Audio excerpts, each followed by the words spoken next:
So you're dying to get started in real estate photography. You have no idea what equipment to buy and everyone's telling you something different. Don't worry, today we got you covered. We got every single base covered in this video. Every single base. So the first thing we'll cover is the camera, and it's really quite simple.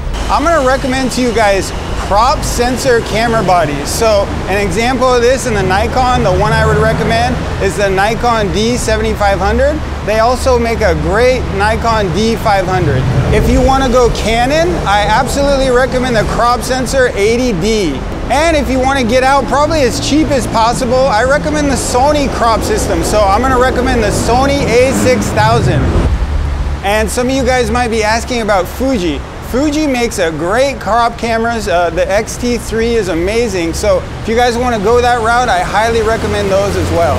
Next up is lenses. So for the Nikon system, I really like the Tokina wide angle zooms, the Tokina 11 to 20, the Tokina 11 to 16 is really nice as well, and to some extent the Tamron 10 to 24. Same thing with the Canon. Those are going to be the same three lenses on the Canon. They're just going to be able to have a Canon variant for those three lenses. And when it comes to the Sony, the A6000, I'm going to recommend the Sony 10 to 18 lens, the f4 lens. It's a little bit more expensive, but I think that'll be worth it for you. You really don't want to skimp on this glass. And if you happen to want to get into Fuji, which I recommend, it's a great camera system. So I believe there's a 10 to 24 lens that should be great.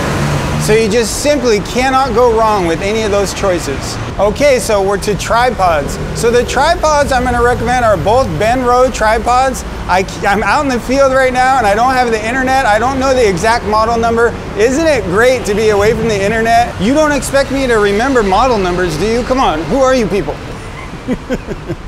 But they are essentially, one of them's a carbon fiber variant and the length of it is really nice and has a really nice center column, and it's a 4-section tripod, I believe. And the other one is just not the carbon fiber. It's a little bit cheaper. Everything will be linked down below. All right, and next up we have the tripod head. So there's a Benro head, I'll have linked below. Of course, I don't remember the exact model number again. Who are you guys? But there's also a Manfrotto 410, which I really recommend. So you gotta get a geared head, a 3-way geared head. That's the key. So either the Benro or the Manfrotto and you'll be doing great. So next up, we got a Camranger system. And I really recommend getting a Camranger because you're gonna be able to just be keeping up with modern day photography. The whole thing with light stands and stuff is totally in the past. You're gonna have to sort of get in tune with how to light things without light stands. And so if you're looking for instruction on how to do that, I have a great Quit Your Job Real Estate Photography course on my website. But the Camranger just allows you to trigger and set your camera settings when you're away from your camera. So you're not tied to your camera to look at the images or to set the settings on your camera. So next up is a drone. So some of you are going to be really interested either in getting a drone now or later down the line, but they're becoming a really important part of the real estate photography industry. So the ones I recommend, unless you're gonna have to decide if you want to carry like something like the size of a, an old tire with you to your work, or do you want to carry something that fits into your cargo pants, okay? So I'm only gonna speak to the people that answer they want to take a drone that fits into the side pocket of their cargo pants, because I just think the other route is insane. So the Mavic series, like the Mavic Air and the Mavic Pro, great drones. They fold up, they're small, they can fit right into your current photography case. You don't have any extra bulk to take with you to the job. So absolutely recommend the DJI Mavic series. There might be some people telling you, oh, the quality's better, the sensor's bigger on the Phantom 4 Pro. Who are these people? Just forget these people, okay? They're just messing you up, okay? Of course it has a bigger sensor, but you don't need that for real estate photography, especially right now. So just trust in those Mavic recommendations and you'll be doing great.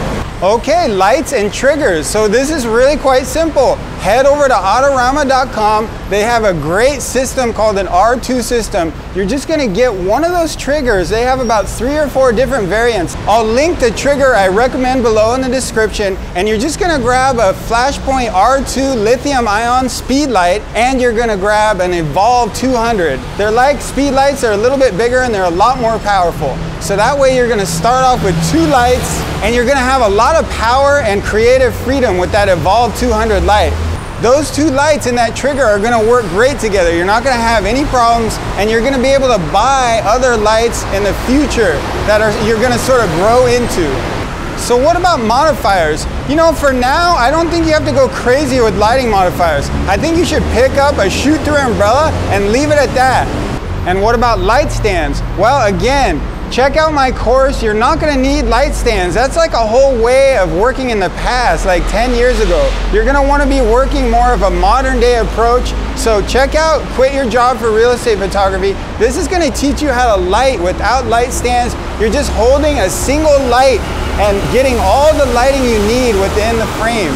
So forget light stands. So what are you gonna put all this stuff in? Well, I have a Pelican 1560 case. You might wanna get one a little bit smaller than that. My case is a little big because I bring with me a really large light to my jobs. So something like a Pelican 1560, maybe a little bit smaller.